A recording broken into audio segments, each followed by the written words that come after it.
And a good evening to you. A deadly crash in Northwest Bakersfield late last night, taking the life of a local high schooler. 23 ABC's Brandon Johansson joins us from the scene with what police are saying. Brandon? That's right, Jessica. Police telling us that those three teens were traveling northbound here on Renfro Road when they tried to make a turn just to my back here and into the neighborhood on my right. When they tried to do that, one of the teens sitting in the passenger seat, who had already had part of his torso leaning out of the front window, was thrown from that moving car. A quiet neighborhood in Northwest Bakersfield, woken up by a commotion late Sunday night. Surveillance video from a neighbor, not showing what happened, but catching the sound of the aftermath.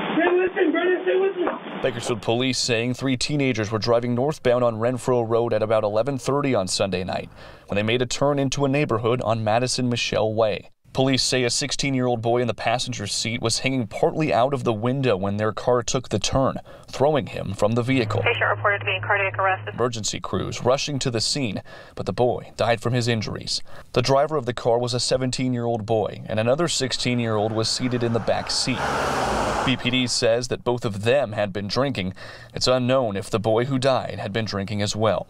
Friends tell 23 ABC that the victim was a student at Centennial High School and played football for the Golden Hawks. One parent saying he was a great kid, and we are all very sad. The driver of the car was arrested for vehicular manslaughter and driving under the influence and was taken to juvenile hall.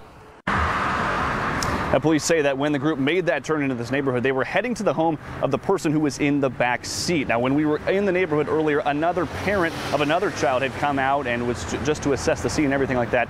She said that her son played football with the victim, that he was in tears this morning, and that many of his teammates were doing the same, all reeling from this loss.